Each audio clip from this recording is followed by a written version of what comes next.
ఒకప్పుడు ఒక అన్య సమాజంలో నుంచి మేము రజక కులానికి చెందిన వారు.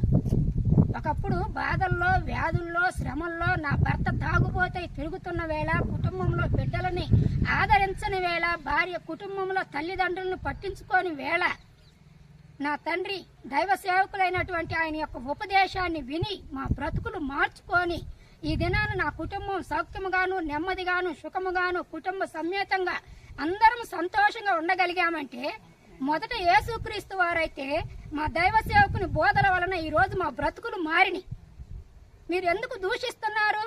మీరు నమ్మటలేదు క్రైస్తవుని నమ్మిన హిందువులని లేదు, ముస్లింస్ అని లేదు, క్రైస్తవులని లేదు, నానా విధాలుగా మత గ్రంథాన్ని దూషిస్తున్నారు, యేసు ప్రభు వారిని దూషిస్తున్నారు, మరియమ్మ తల్లిని దూషిస్తున్నారు.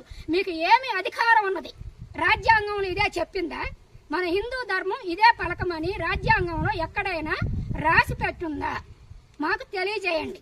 లేదమ్మా, హిందూ ధర్మంలో ఎలాగో క్రైస్తవుల్ని కించపరచమన్నారు, నీచంగా మాట్లాడమన్నారు, మత గ్రంథాలను దూషించమన్నారు, కాళ్ళతో తొక్కమన్నారు, మూత్రాలు పోయమన్నారు, విసర్జన చేయమన్నారని మీ రాజ్యాంగంలో ఏమన్నా రాసి ఉన్నదేమో మాకు బయలుపరచండి. అప్పుడు మేము మౌనంగా ఉంటాం. క్రైస్తవులు మౌనంగా ఉంటారులే, దేనికి మాట్లాడరులే, వీళ్ళు గొర్రెలు కదా అని మీరు గొర్రెలతో లెక్కగడితే ఈ గొర్రెలే సింహాలై తిరగబడతాయి. మీకు తెలియటం లేదు. క్రైస్తవులంటే మౌనంగా ఉన్నారు, వీళ్ళు మన జోలు రారు అనుకుంటున్నారు.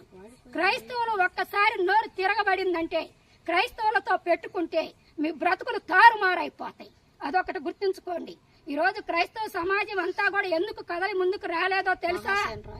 దేవుడు చెప్పాడు, క్షమించండి, ప్రతి వారిని క్షమించండి అని చెప్పాడు. ఆ లేఖనాన్ని ఒకటి మా హృదయాల్లో పెట్టుకొని ఇంతవరకు కూడా మీరు 10 రోజుల మించి కూడా మమ్మల్ని దూషిస్తున్నా, క్రైస్తవులను అవమానిస్తున్నా, మా మత గ్రంథాలను మీరు నానా విధాలుగా దూషించి మాట్లాడుతున్నా కూడా మా మనోభావాలు దెబ్బతిని ఈ రోజు